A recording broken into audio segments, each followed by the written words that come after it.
রাধারানীকে সংকেত করলেন, রাধে আসছে নিশীতে আমি তোমার কেশর কুঞ্জে যাব, কেশর কুঞ্জখানি মনোমত করে সাজিয়ে রেখো।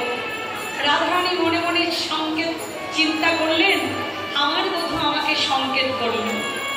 এবার গোবিন্দ সংকেত করে চলে গেলেন নন্দালয়ে। মায়েরা সখীরা জিজ্ঞাসা করলেন, রাধে তোর বধূ যে বেরিয়ে গেল, তাহলে তোর কি আজকে গোবিন্দের সঙ্গে মিলন হবে না? ওই সংকেত বাঁশি তো বাজলো না। রাধারানী বলল, ললিতা আজকে সংকেত বাঁশি বাজবে না। কেন জানিস? কারণ আমার বধূ সংকেত করে চলে গেল, কিন্তু বুঝতে পারলাম না কেশর কুঞ্জে যেতে বললো না কেশি ঘাটে যেতে বললো। ললিতা বলল, রাধে যদি কেশ স্পর্শ করে সংকেত করেছে তাহলে এটা কেশর কুঞ্জ, আর কেশের ভেতরে যদি হাত দিয়েছে তাহলে এটা কেশি ঘাট। রাধারানী বলল, ললিতা এইভাবে কেশ স্পর্শ করেছে, তাহলে কেশর কুঞ্জ।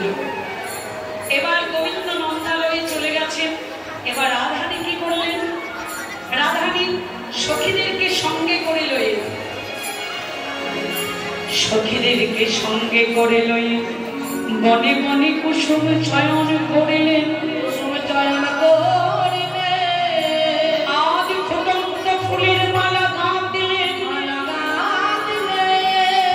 কেন যেন প্রাণ গোবিন্দের গলায় পরাবো করে, গোবিন্দের গলায় পরাবো করে। ধূপ জ্বাললেন, দীপ জ্বাললেন, কেন জানো, কেন জানো শুয়ে শুয়ে আমি আমার বধূর বদন দর্শন করব বলে।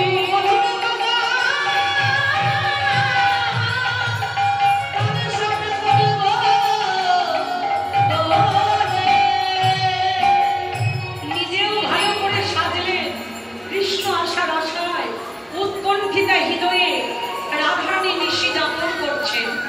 ভক্তিমতী মায়েরা, রাধারানীর মতো সোনা দানা ফুলমালা অলঙ্কার দিয়ে আমরা যদি আমাদের দেহ কুঞ্জখানি সাজাই, গোবিন্দ কি আমাদের কুঞ্জে আসবে না?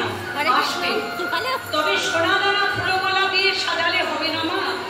এই দেহ কুঞ্জটাকে যদি কৃষ্ণ প্রেমের অলঙ্কার দিয়ে সাজাতে পারি, তবে গোবিন্দের আশার আশায় যদি বসে থাকি না, গোবিন্দ আমাদের কুঞ্জে আসবেই আসবে।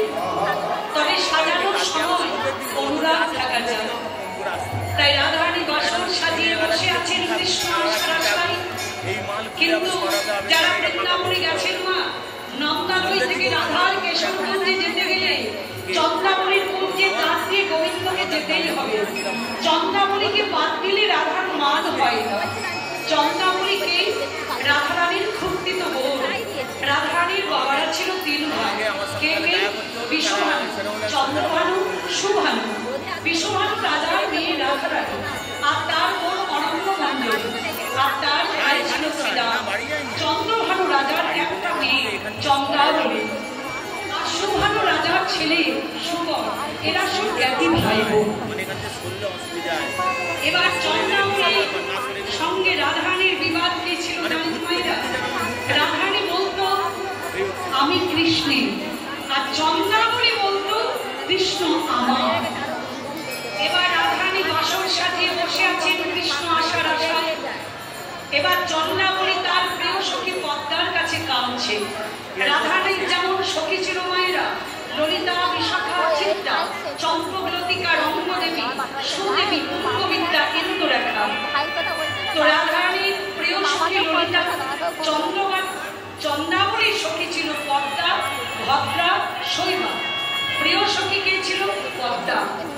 তো চন্দ্রাবলী পদ্মার কাছে কেঁদে কেঁদে বলছে, পদ্মা আমি কত অভাগিনী, আমি কেমন কাঙালিনী। পদ্মা বলল, চন্দ্রা এই সুখময় শ্রীধাম বৃন্দাবন